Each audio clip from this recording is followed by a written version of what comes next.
This already not yet is at the heart of Matthew's question about how are we to be Christian and what is the meaning of the gospel in light of us having already experienced something of God's salvation and yet recognizing the world still needs to be redeemed. We're not simply talking about mission work in the sense of converting people to Christianity. We're talking about overturning the evil structures that keep some people in states of suffering and others in states of surplus. It is a radical political, social view of the gospel. Now, that doesn't mean individual forgiveness and those kinds of things aren't important themes in the gospels too. Right? I'm not saying it's either or. I'm saying it's all and. And the problem is we've let this one go by the side an awful lot. Even in churches where themes of social justice are lifted up a lot, it's usually not eschatologically raised up.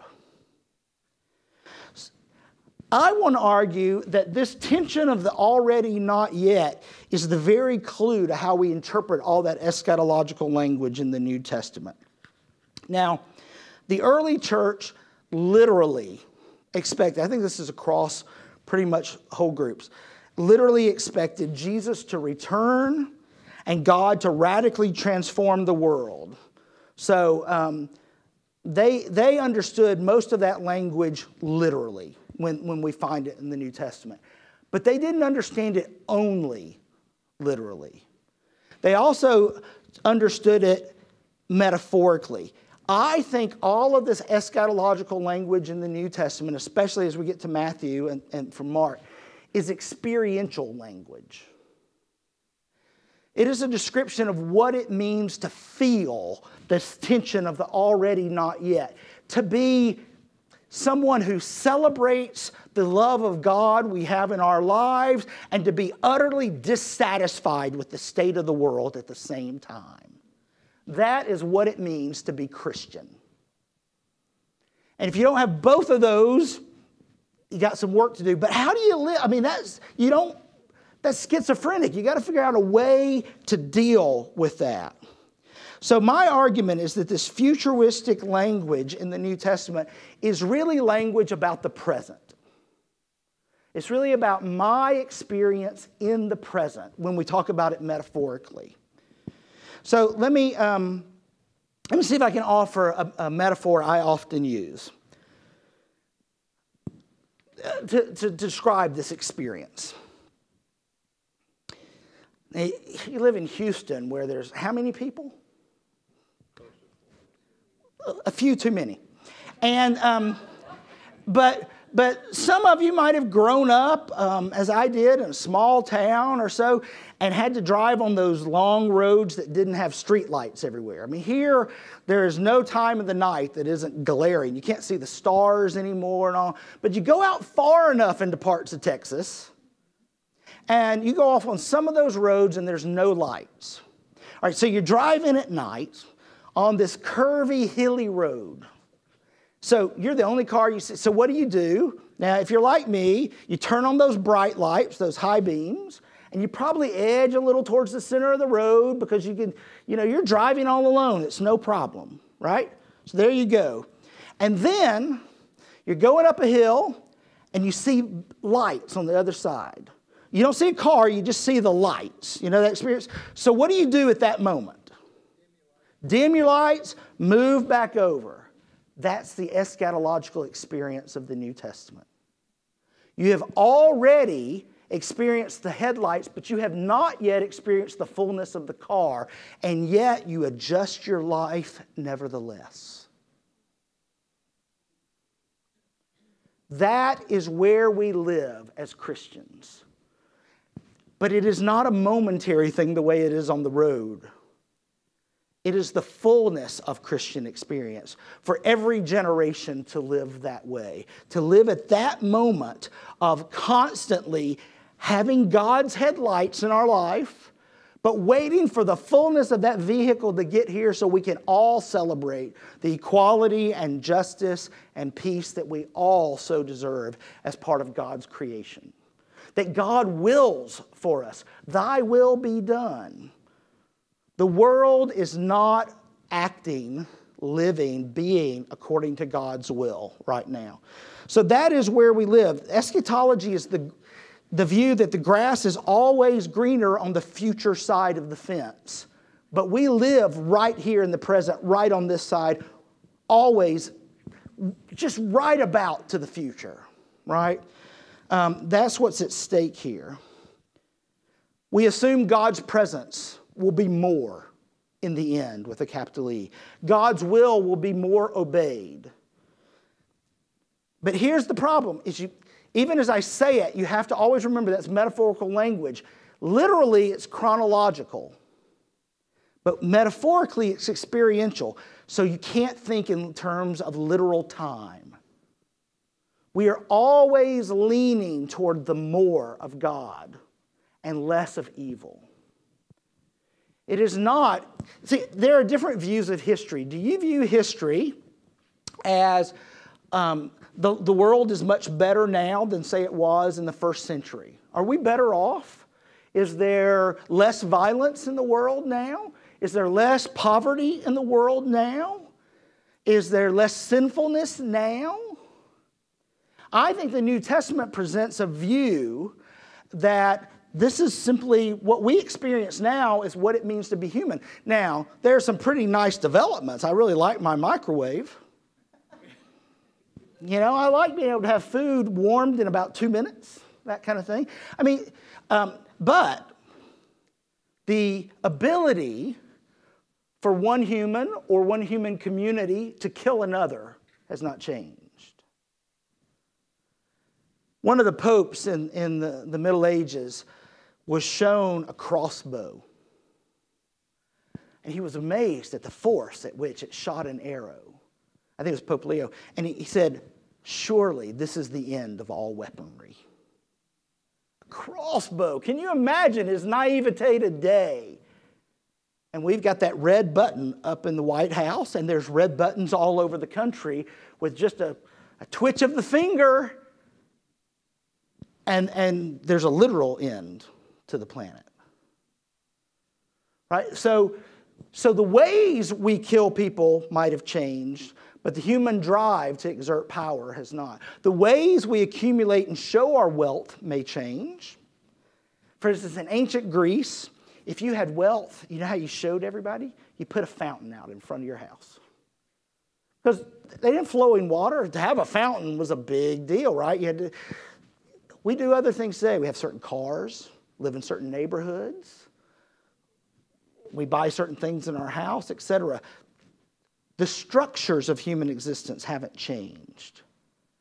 So the already not yet is not just the way we as Christians live, or the early Christians, but the way Christians will live as long as there are Christians.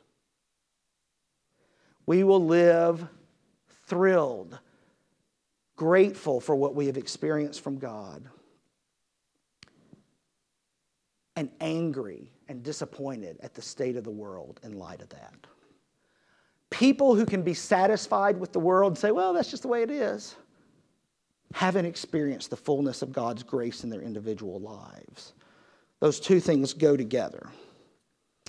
All right, let me pause and see if there's any questions before I start now moving towards text. So I just wanted to try and sow the seeds of how thoroughly eschatological it is and how different it is than the way we often talk about some of these texts and things. So questions? Are you all on board? Anybody not like this? Everybody?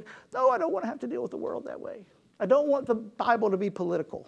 The question is, are we supposed to interpret this literally or experientially or both? I can't answer it in this sense. I can tell you what I think, but there are certainly different views, different ways. Let me answer it this way. I think the New Testament writers, as I'll show, thought both. They literally thought Jesus would return within years, different ways, and I'll say just a word about that in a second. But they weren't only concerned with chronology.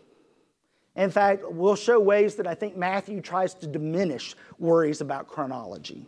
So he wants to be concerned about the corporate experience of it.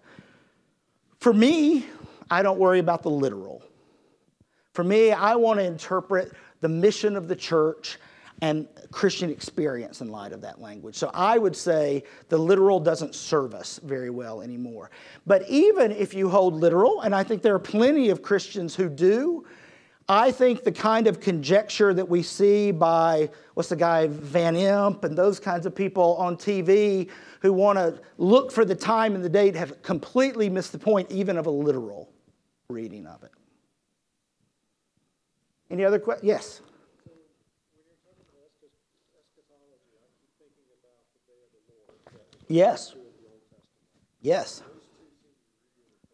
They absolutely are. So the day of the Lord is an eschatological term. God's judgment will come, etc. So eschatology is not new in the New Testament. What is new is those kinds of ideas about God bringing God's kingdom are now interpreted in light of the Christ event. Especially the resurrection, but not just, and the promise, the ascension, the promise that Jesus will return. So that messianic view makes it a radical difference. But you're exactly right, especially the prophetic tradition in the Old Testament is an eschatological, apocalyptic tradition. Now, different prophets deal with that in different ways and emphasize it in different ways. But the way prophets worked were to look at the socio-political state of the world and interpret it theologically, which often meant, what have we done wrong for this to have come up in this way? And how can we hope that God will come and redeem the situation? What must we do? So it's that. So you look at the Babylonians coming in and you assume we've done something and this is part of God's judgment. We don't hold necessarily all those same views of God acting in those ways now, but it's thoroughly eschatological. You're exactly right. And the day of the Lord language shows up some in the New Testament. It's quoted and all, but more of that's translated into the coming of the kingdom or the return of the Son of Man, the Son of the human one. I'm not. So the question is, and I'll tell you why I'm not, in a way, although we can, but why I haven't. The question is, she has conversations with family members and all who will talk about the end of the world, and as Christians we want it to come, the day of Christ's return, even though that means other family members would be left behind in a sense or under damnation. So how do you deal with that tension? For me, I deal with it by saying that's a literalized version that doesn't really get at what this is about. It is very much a psychological sort of communal issue that I do take seriously. We're going to be dealing with Matthew, but there are people who read the book of Revelation, especially in terms of dispensations of different ages. And so one of the ways some of those people would hope is that they aren't going to be saved in this age, but there still might be chance in this age and things like that. I don't want to get into that complexity, and probably Priscilla studied that better than I have. But any Christian hope for a literal end in that way should always be, I think, if it's going to be faithful, an expression of hope, not of us judging those darn others who deserve to be condemned. I mean, it's extremely interesting that some evangelical Christian communities send so much money to Israel, for instance. Because one of the big reasons some conservative strains of Christianity support Israel so much is this eschatological, literal view. So the chosen ones have to be in a certain place. And of course, then the flip side of that is they assume those who don't then convert are going to be damned. But we got to have them there so we can get where we want to be. It's a complex system of thought some have created. And I once asked a Jewish scholar, I said, what do you do with the fact that you're taking money from these people that you know in the long run see you as damned? He said,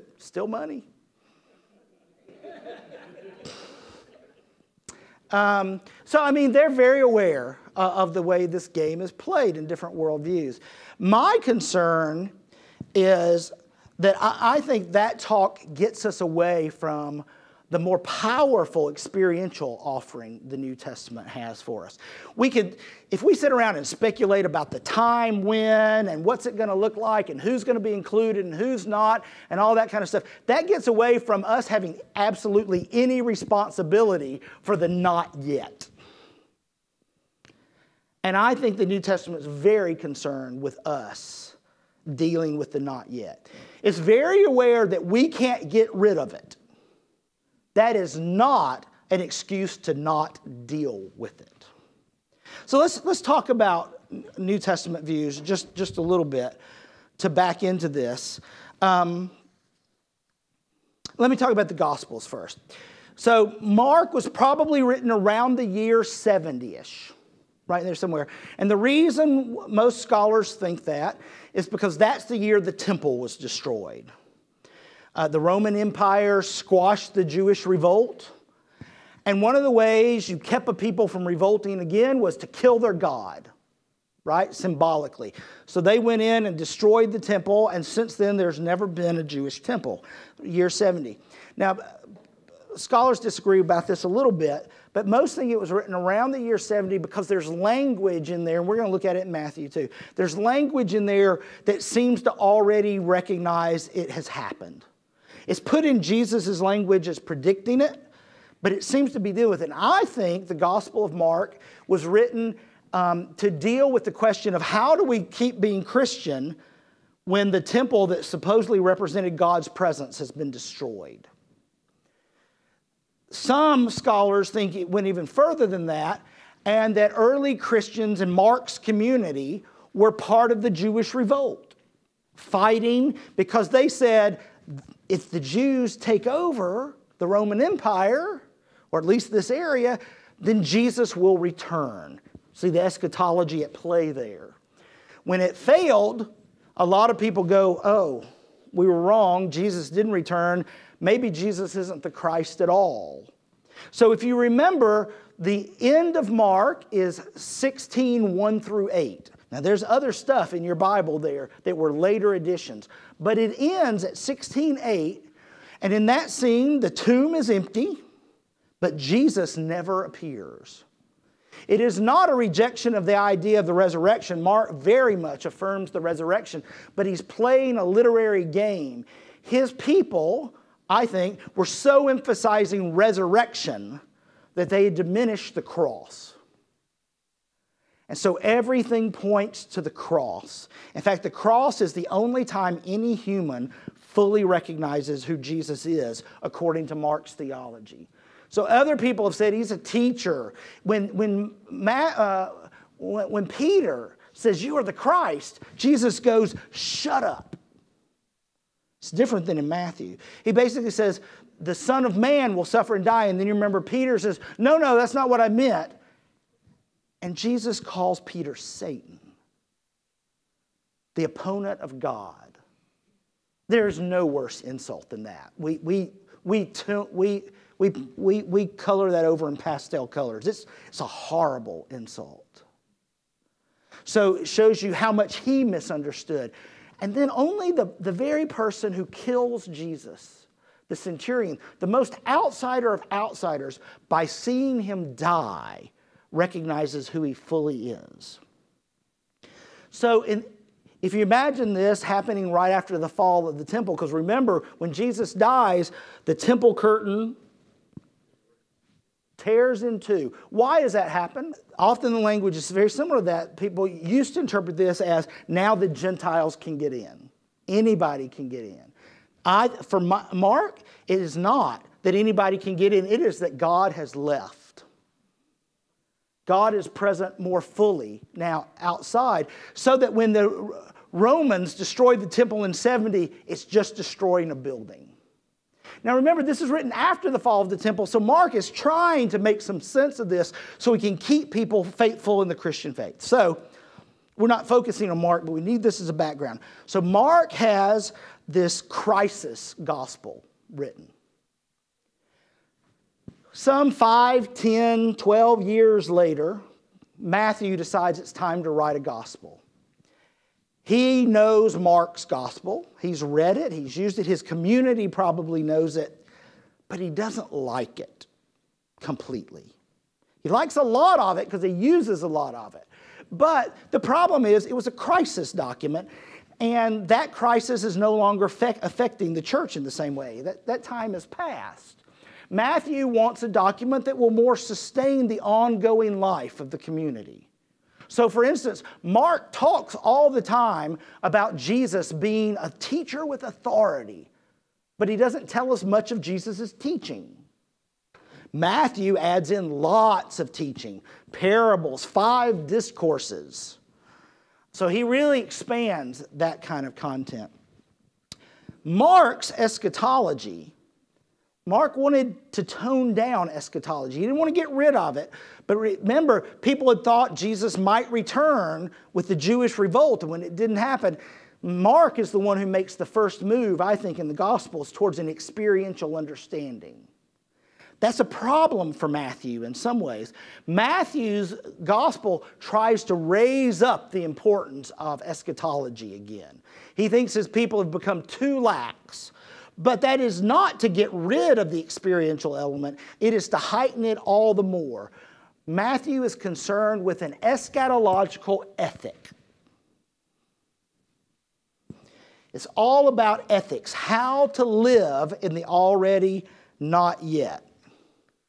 Now, we're going to come back to Matthew, but I just want to say a word about Luke, since these three are together. Luke is written sometime near the same time as Matthew, used Mark as a source, not quite as fully. But Luke also wrote the book of Acts, right? So we're probably talking around the years 80 to 90. Some people think later. I think it's pushing it. But as one person put it, you don't write a church history, talking about Acts, you don't write a church history if you think Jesus is going to return any day. He writes this out to show the ongoing life of the community of faith after the resurrection. So there is something going on here that Luke has really diminished eschatology. It's not gone. But some even say he has a realized eschatology. In other words, it's all about the now. I think that's overstating, but there's something really there that Luke's eschatology is pretty significantly different than Mark and Matthew's. Mark and Matthew's much more closely. Matthew intensifies Mark for a new day, if you will. Does that make sense? Everybody familiar with those datings, or is that new for you in terms of Matthew using Mark as a source? It wasn't plagiarism, and we shouldn't think of it that way. Luke starts his gospel by saying, I've read many narratives about Jesus. I've done a lot of research, and now I've put together my research. Matthew doesn't say that, but Matthew could have. He's writing for his own community at a serious day.